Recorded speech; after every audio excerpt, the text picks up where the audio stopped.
Pelindung tampan. Lanjut lagi, jangan lupa like, komen dan share cerita ini ke media sosial yang sahabat punya. Terima kasih. 2837-2839 Bab 2837 The Crusade Begins. Sebelum dimulainya Perang Salib, Landen Sen tinggal di Istana Guntur untuk memulihkan diri. Pada hari kedua, biksu kuda tiba-tiba mengunjungi keluarga Lei Jing dan membawa sekelompok biksu Mahayana dari kuil Sanbao. Seng Xiu ada di antara mereka. Lei Huang mengetahui hal ini dan segera pergi untuk menyambutnya dengan Landen Sen. Amitabha Buddha, Laona telah melihat donor Sen, dan Patriark Lei Huang.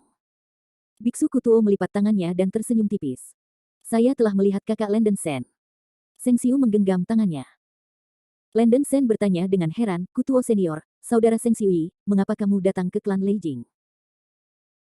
Biksu Kutuo berkata dengan wajah serius, saya mendengar bahwa cacing-cacing wilayah luar bercokol di wilayah Lautan Langit, dan Sis Jing dan Baihuazu membentuk aliansi perang salib, dan mereka segera siap untuk memulai aksi. Kali ini, Laona memimpin para penatua kuil Sanbao untuk melihat apakah ia dapat membantu. Aliansi Anda dapat membantu. Sebelum Landen Sen dapat berbicara, Lei Huang menggenggam tinjunya dan berkata, nama kuil Sanbao juga didengar oleh Raja. Tuannya sangat berpikiran tinggi, dan Raja benar-benar mengaguminya, tetapi ini adalah masalah di wilayah Sis dan Baihuazu kami, dan kuil Sanbao jauh di tengah. Tidak perlu bagi umat manusia di tanah bumi untuk menghancurkan air berlumpur dari aliansi. Biksu Kutuo menyatukan tangannya dan berkata, para beku berbelas kasih sebagai dada mereka, dan Laona tidak ingin melihat penderitaan makhluk di Sis dan Baihuazu. Keluarga Lei Jing tidak perlu khawatir. Seng Xiu juga mengatakan dengan benar, iblis jahat menghancurkan Riel Desolate Grid dan Riel Benua Timur berturut-turut, melakukan banyak kejahatan, dan hukum surga tidak dapat ditoleransi. Langkah kuil Sanbao hanya untuk orang-orang di dunia, dan Brother Landen Sen serta Patriark Lei Huang tidak perlu terlalu banyak berpikir. Ini. Lei Huang mengerutkan kening. Dia memiliki kepribadian yang mirip dengan Landen Sen, dan dia tidak ingin berutang budi kepada orang lain. Namun, menolak kebaikan orang lain tampaknya agak tidak masuk akal.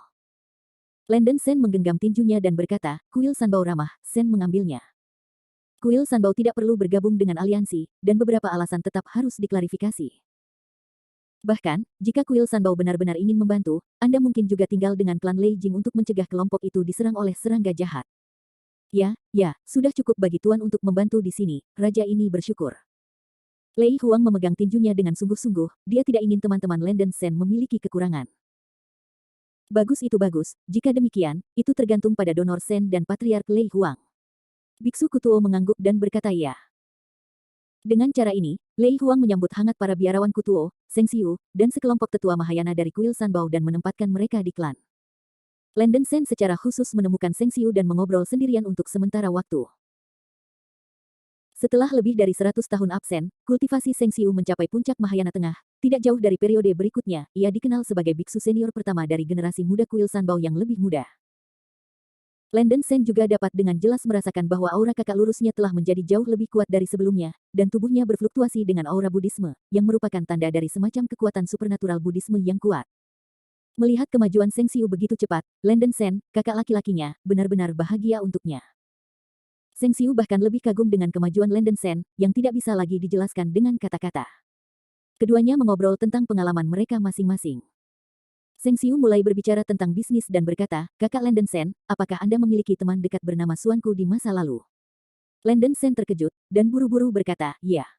Suanku adalah kakak tertua saya, apakah Anda tahu keberadaannya? Sejak Suanying meninggalkan kera-kera besar terakhir kali, Landen Sen dan dia belum pernah bertemu selama ratusan tahun. Omong-omong, dari awal kultivasinya, Suanying telah memukul bangsawan sendiri, dan Landen Sen sangat berterima kasih padanya. Tangan Seng Xiu menggenggam bersama, Tuan Suanku menyembah dan berlatih di kuil Sanbao puluhan tahun yang lalu, dan sekarang ia telah menjadi biksu terkemuka di kuil Sanbao kami, dan mewarisi kekuatan gaib dari hati dan lampu Buddha. Awalnya, guru Suanku juga akan datang secara pribadi kali ini. Ya, tapi dia saat ini sedang memukul puncak Mahayana, jadi dia tidak datang. Landen Sen sangat terkejut, ratusan tahun yang lalu, bayangan yang dalam hanya pada tahap awal budidaya Mahayana, dan sekarang dia akan mencapai puncak Mahayana. Kecepatan kultivasi semacam ini benar-benar luar biasa. Tetapi pikirkanlah dari sudut lain, Suanying adalah tiruan dari Suan Xiao. Suan Xiao adalah surga nyata dari alam atas, bukan surga sejati yang biasa. Nasib dan keberuntungan jauh dari sebanding dengan biksu biasa, dan itu normal bagi Suanying untuk mendapatkan kesempatan lain tahun ini. Paman Suanku tahu tentang hubunganku dengan kakak Landen Sen, jadi dia memintaku untuk mengirimimu kata sebelum aku datang, kata Seng Xiu. Apa yang kamu bicarakan? Tanya Landon Sen. Setelah Tuan Suanku meminta kamu untuk menangani masalah ini, dia akan kembali ke kuil Sanbao ketika dia punya waktu. Dia memiliki sesuatu untuk diberikan kepadamu, kata Seng Xiu dengan sungguh-sungguh. Oke. Landon Sen mengangguk dengan sungguh-sungguh. Dia sudah lama tidak melihat kakak Suan Ying, dan dia punya sesuatu untuk dikatakan pada Suan Ying. Setelah mengobrol panjang, keduanya kembali ke rumah mereka, bermeditasi dan beristirahat, bersiap untuk tindakan besok. Akhirnya, pada hari ketiga, KKR resmi dimulai. Pagi-pagi sekali, lebih dari 8.000 perahu roh berkumpul di atas istana Jinglei, padat. Sebuah perahu roh ungu emas di kepala seperti gunung yang agung, berdiri di langit, puluhan ribu meter, melepaskan cahaya yang bersinar, sebuah bendera besar didirikan di haluan kapal, dan sebuah segitiga diukir di permukaan bendera. 5 ekor, pola Lei Jing dengan gigi dan cakar. Nenek moyang Lei Yan berdiri tepat di depan kepala perahu, diikuti oleh Landon Sen dan Lei Huang, dan di belakang mereka ada para biksu Mahayana dari klan Lei Jing dan para biksu puncak gabungan.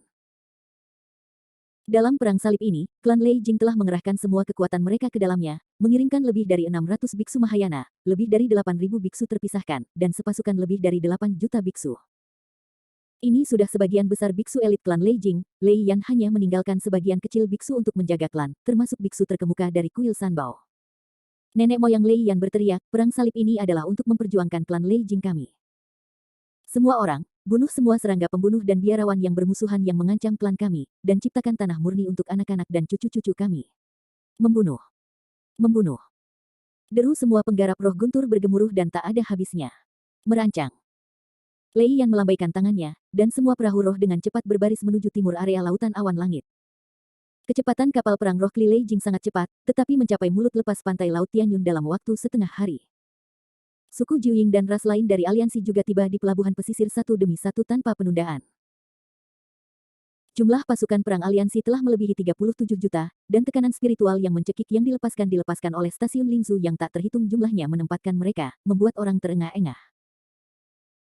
Rencana pertempurannya sangat sederhana, yaitu, setelah tentara penggarap aliansi tiba di posisi yang ditentukan, maka suku Jiuying akan meletakkan 10.000 ular dan arai penyantap langit terlebih dahulu, dan Ujin akan dimasukkan ke dalam formasi, dan yang kuat akan menyerang lagi.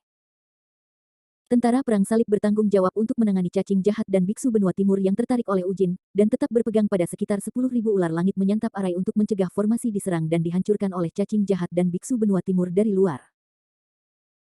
Untuk menghindari kecurigaan, Ying Jiu setuju untuk membiarkan para penanam suku Jiuying terlebih dahulu menyelesaikan rencana untuk memikat musuh setelah Ujin jatuh ke pertempuran. Mereka akan menyerang para penanam aliansi Mahayana dan di atasnya sebelum menunggu kesempatan untuk memasuki pertempuran. Bab 2838 Nine Infant Breathing and Observing Eye. 10.000 ular langit menyantap arai ini bukanlah formasi tetap, ia dapat bergerak bebas di ruang angkasa dan menggunakannya secara fleksibel. Karena ada terlalu banyak pertanyaan dari para leluhur ras, Ying Jiu secara pribadi menjelaskan beberapa karakteristik dari formasi ini. Landon Sen santai, jika Ying Jiu benar-benar menoleh ke Ujin, tidak perlu baginya untuk membuat keramaian begitu banyak. Kecurigaannya sebelumnya telah dihilangkan. Namun, dia masih percaya bahwa klan Jiuying bersedia menggunakan 10.000 ular untuk melahap langit dan itu harus menjadi plot. Landon Sen sudah membicarakan hal ini dengan Lei Yan dan Lei Huang. Lei Yan mengatakan bahwa begitu mereka memasuki 10.000 ular dan surga menyerap arai, para biksu Mahayana dari suku Lei Jing akan mematuhi perintah Landon Sen. Sebelum operasi kapal perang Lingzu Aliansi, Ying Jiu menggunakan kekuatan gaibnya yang tersembunyi. 9 bayi bernafas. Di atas kepala kapal roh hitam yang dipimpin oleh klan Jiuying, Ying Jiu menjerit, dan 9 ular besar muncul di belakangnya, dan mulut ular menyemprotkan cahaya dan kabut berwarna-warni. Setelah 9 kelompok kabut cahaya bergabung, itu berubah menjadi kabut cahaya putih di langit.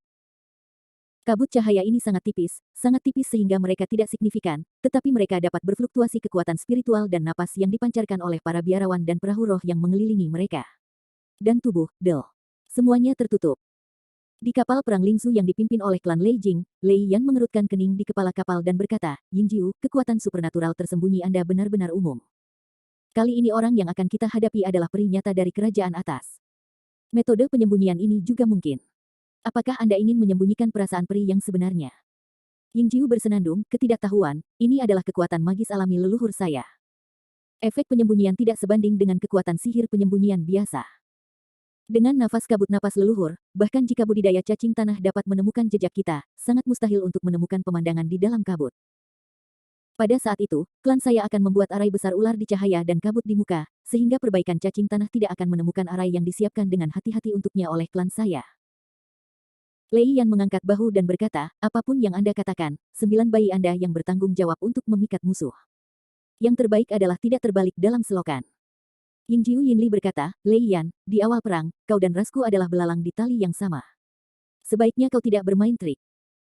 Lei Yan tertawa keras, aku akan mengembalikan kalimat ini kepadamu apa adanya. Yingjiu mendengus dingin dan berhenti berbicara, dengan jejak keanehan tersembunyi di matanya. Setelah kapal perang Lingsu Aliansi Perang Salib diselimuti oleh nafas Jiuying, kapal itu bergerak ke arah timur Laut Tianyun dengan kecepatan penuh. Landen Shen menggunakan murid bintang merah untuk memahami satu atau dua, tetapi seperti yang dikatakan Yingjiu, teknik murid dan kesadaran ilahi tidak bisa menembus kabut yang diciptakan oleh napas ini. Sedikit demi sedikit, pasukan aliansi mendekati daerah di mana cacing ganas tertidur di Laut Sky Cloud.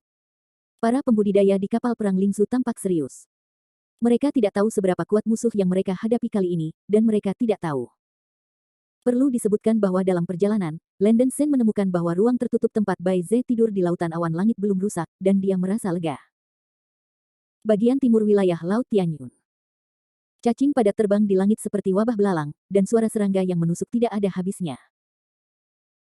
Air laut di sekitarnya bahkan berubah menjadi hijau gelap yang tebal, dan bau busuk yang kuat memenuhi sekelilingnya, bahkan ada serangga ganas yang tak terhitung jumlahnya di lautan, berburu dan melahap monster dan binatang buas di laut. Lebih dari selusin pulau kecil di dekatnya sudah menjadi rumah bagi cacing jahat. Semua tanaman hijau di pulau itu telah dimakan dan berubah menjadi bentuk seperti sarang lebah, dan cacing jahat yang tak terhitung jumlahnya masuk dan keluar melalui lubang cacing berbentuk lubang. Di suatu tempat di langit, penghalang cahaya keemasan bangkit, melepaskan cahaya keemasan yang sangat kuat. Seorang pemuda berselimut merah dan emas duduk di tengah-tengah penghalang, menutup matanya dan beristirahat. Orang ini memiliki rambut emas dan mata emas, tanduk ganda emas di kepalanya, memancarkan cahaya keemasan yang seperti matahari yang kuat, dan seluruh tubuhnya melepaskan rasa paksaan yang menakutkan, yang membuat orang merasa jantung berdebar dan ketakutan. Pemuda berkulit emas ini bukan Ujin saat itu, dia mengambil tubuh baru dan memperbaikinya menjadi seperti ini, seperti anak kecil yang tumbuh dewasa. Ada 10 penggarap iblis yang duduk di samping Wu Jin. Para penggarap iblis ini memiliki penampilan berbeda, berasal dari benua timur, dan semuanya memiliki basis budidaya puncak Mahayana. Setelah benua timur dihancurkan, beberapa pembudidaya iblis yang kuat terhalang oleh kekuatan menakutkan Wu Jin dan mengusulkan untuk tunduk kepada dunia suci, menghormati Wu Jin sebagai tuan mereka. Wu Jin memandang rendah kucing dan anjing itu, dan membunuh semua beku di bawah puncak Mahayana, hanya menyisakan 10 pembudidaya iblis di puncak Mahayana sebagai pengikutnya, melakukan sesuatu untuk dirinya sendiri. Tepat di atas penghalang emas, ada formasi emas besar yang berputar-putar, sejumlah besar rune emas mengambang di formasi, memutar dan misterius, tampaknya ada kekuatan tertentu untuk menghancurkan dunia. Apa? Pada saat ini, 3 murid hijau-hijau pertama yang lahir di penghalang emas, tukang reparasi iblis yang mengenakan baju besi emas sepertinya telah menemukan sesuatu, dan segera terbang keluar dari penghalang itu. Murid Guantian. Armor iblis memperbaiki kekuatan magis hidupnya, dan 3 mata biru laut di kepalanya melepaskan cahaya biru laut yang sangat kuat, dan dia sepertinya melihat sesuatu. Tuan Wu Jin, masalahnya tidak baik. Bagian barat dari wilayah lautan awan tampaknya memiliki pasukan besar biksu yang berbaris ke arah kita. Pembudidaya iblis lapis baja berteriak pada Wu Jin di penghalang. Perbaikan iblis lapis baja ini adalah pemimpin aliansi setan 13 benua timur. Tubuhnya adalah roh sejati unggul, binatang bermata biru. Kekuatan supernatural Natal, murid Guantian, adalah pemimpin semua keterampilan murid di 3 alam. Kitomisu, dia hampir tidak menemukan lintasan perang salib melawan tentara aliansi. Jangan heran. Raja ini telah lama menemukan jejak sejumlah besar biksu di wilayah Laut Tianyun. Itu konyol. Bagaimana bisa teknik penyembunyian tingkat rendah dan kasar semacam itu disembunyikan dari deteksi ilahi saya? Wu Jin berkata dengan nada dingin. Setelah mengatakan itu, Ujin hanya tahu bahwa ada sejumlah besar fluktuasi napas biarawan di kabut putih, dan indera spiritualnya tidak bisa dengan jelas mengintip ke dalamnya. Sebenarnya, apa yang Yingjiu katakan sebelumnya benar, dan kekuatan gaib Jiuying yang tersembunyi ini masih memiliki kelebihan. Meskipun Ujin telah lama menyadari keberadaan perang salib melawan tentara aliansi, dia tidak bisa melihat pemandangan di dalam Jiuying Breat. Teknik pupilnya sekuat binatang bermata emas bermata biru. Tuan Wu Jin bijak. Binatang bermata biru dan bermata emas menggenggam kepalan tangannya dan diyakinkan, berpikir bahwa ia layak menjadi dewa abadi sejati dari Outland, yang kekuatan kesadaran ilahinya bahkan lebih kuat daripada penangkap matanya sendiri. Tuan Wujin, bahwa 80% ras dari alam sis atau penduduk asli Baihuazu mengambil inisiatif untuk menyerang, dan mereka datang untuk mengganggu kita. Bagaimana ini bisa dilakukan? Setan dengan kepala beruang di penghalang tidak dapat membantu bertanya. Wujin tidak panik, dan bertanya dengan ekspresi tenang di wajahnya, apakah ada ras pembudidaya setan yang kuat di benua terdekat? Binatang bermata biru dan bermata emas buru-buru kembali, 9 bayi peringkat 4 dan Lei Jing peringkat 5 di dunia roh kuno berada di benua terdekat. Dua klan besar ini sangat kuat. Jauh lebih baik daripada monster di benua timur. Menumbuhkan kekuatan. Para penggarap iblis di penghalang sedikit gugup, menunggu jawaban Wujin dengan tampilan musuh saat ini. Bab 2839 Layout and Lure Enemies. 9 bayi dan roh guntur, aku ingat sepertinya ada dua roh sejati teratas dalam dua ras ini. Cetes, jika kamu bisa menaklukkan dua roh sejati teratas ini, itu akan bagus. Ugin berkata pada dirinya sendiri. Begitu kata-kata ini keluar, 10 pembudidaya setan di pesona mengambil napas dalam-dalam dan menaklukkan dua roh sejati teratas. Nada ini terlalu besar.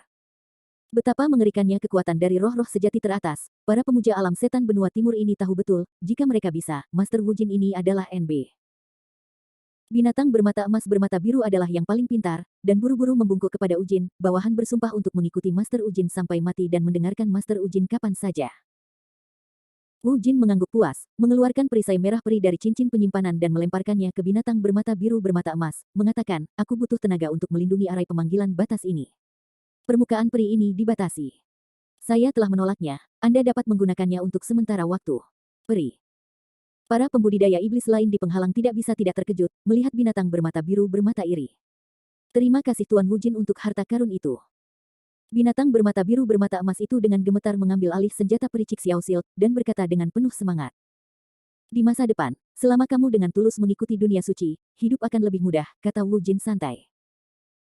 Sisa pembudidaya iblis segera menyatakan, bawahan akan mengikuti Tuan Ujin sampai mati, dan mengikuti alam suci sampai mati. Aku akan berurusan dengan gerombolan, kamu hanya perlu menyimpan arai pemanggilan dunia pelanggaran ini untukku. Aku masih memiliki beberapa alat peri palsu di sini, kamu dapat menggunakannya untuk sementara.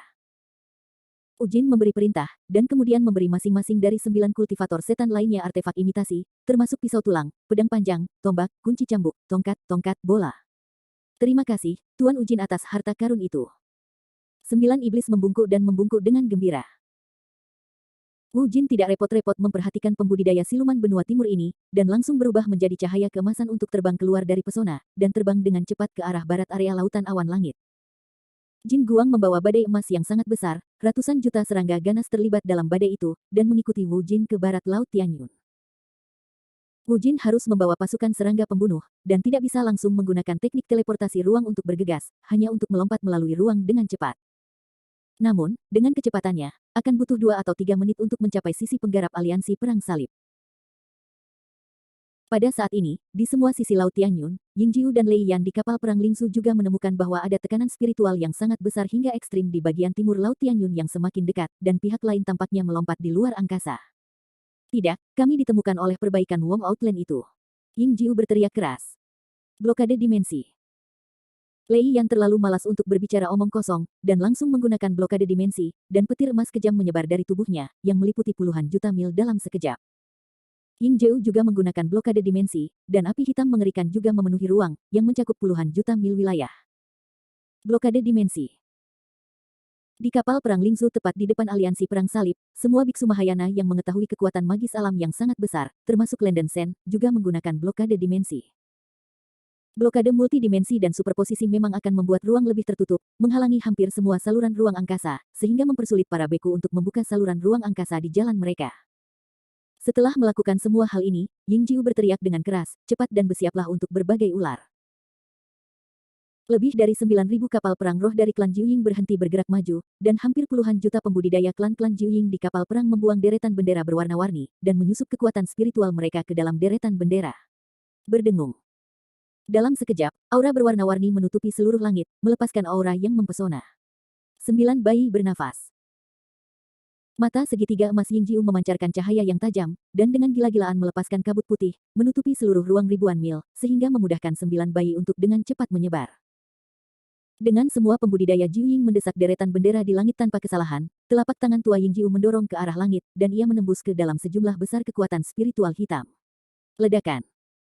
Bentuk embrio formasi telah terbentuk di langit, dan banyak aura melonjak seperti ular raksasa bengkok. Semua anggota suku mematuhi perintah dan mempersembahkan korban. Ying Jiu berteriak keras, dan semua pembudidaya suku Jiu Ying menyemburkan beberapa suapan darah. Esensi dan darah dari puluhan ribu pembudidaya bayi berkumpul menjadi gelombang berdarah besar dan mengalir ke lingkaran sihir di langit. Dalam sekejap, lingkaran sihir di langit berubah dari warna sebelumnya menjadi darah merah tua, rangkaian darah yang padat menyebar seperti gelombang dan menyebar dengan cepat ke ruang sekitarnya. Semua pembudidaya 9 bayi dengan gila menyusup ke dalam kekuatan roh ke dalam formasi merah di langit, semua yang ada di ruang itu berwarna merah darah, dan tekanan spiritual yang menakutkan menyelimuti sekelilingnya, membuat penggarap aliansi perang salib menyeramkan. Ini arai besar 10.000 ular. Melihat cahaya darah di langit yang seperti membalikkan sungai, jantung Landen Sen berdenyut-denyut, dia bisa merasakan energi mengerikan yang melonjak dalam formasi ini. Kekuatan ini sudah besar dan tak terkatakan. Buka. Ying Jiu berteriak keras, formasi berwarna darah menyebar ke ribuan mil jauhnya, dan pada saat yang sama, dia mempersempit napas Jiu Ying ke kisaran ribuan mil, sepenuhnya menutupi napas formasi berwarna darah. Selama perbaikan Wong Outland melangkah ke ruang 9 pernapasan bayi, itu akan sama dengan tenggelam jauh ke dalam arai of 10.000 ular. Saya harus mengatakan bahwa para biksu dari suku Jiuying sangat efisien. Dalam waktu kurang dari setengah menit, 10,000 Snake Devouring Array telah diatur, hanya menunggu lawan untuk masuk. Ying Jiu ingin memimpin formasi, tidak dapat melarikan diri dari formasi, jadi dia mengirim dua tetua Mahayana Tengah dari suku Jiuying untuk memikat musuh. Kedua tetua Jiuying terbang keluar dari daerah bernapas Jiuying dengan cemas. Mereka berpura-pura memeriksa sekeliling, tetapi mereka benar-benar sedang memancing, menunggu Wu Jin mengambil umpan. Wu Jinping terbiasa bersikap sombong, jadi dia tidak akan memikirkan metode yang digunakan oleh setan-setan ini. Lakukan saja ketika Anda siap untuk bergegas, bunuh semua perbaikan iblis ini. Dia dengan cepat mendekati bagian barat dari wilayah awan lautan, di daerah yang dekat dengan blokade dimensi, kecepatannya melambat sedikit, tetapi kecepatannya masih mencapai batas dunia ini. Segera, Wu Jin sudah bisa melihat kabut cahaya melonjak dari napas 9 bayi di depannya, dan dia menemukan dua pembudidaya setan klan 9 bayi di luar kabut. Haha, tidak ada pembunuhan untuk sementara waktu, biarkan aku bersenang-senang hari ini. Wu Jin Sieksi tersenyum, dan badai emas di belakangnya memuntahkan serangga yang sangat besar, dan terbang menuju kabut putih napas Jiu Ying seperti gelombang laut yang bergelombang. Serangan musuh. Setelah dua Mahayaas dari suku Jiu Ying yang bertugas membujuk musuh menemukan kelompok serangga ganas yang tiba-tiba muncul, mereka tiba-tiba berteriak dan bergegas ke kabut putih dengan kecepatan tercepat. Sayangnya, mereka masih selangkah terlambat. Dengan jentikan jari Ujin, dua panah menyala keluar dari ujung jarinya, dan ujung panah itu melonjak dengan aura yang bengkok dan aneh, itu adalah Skyfire mendalam Gang Arrow. Mengusir. Dua panah menyala menghantam dua tetua Mahayana Tengah dari suku 9 bayi, dan jatuh ke punggung mereka. Ah ah. Dua teriakan datang, dan tubuh kedua tetua Jiuying dibakar oleh api langit, dan tidak ada residu yang tersisa.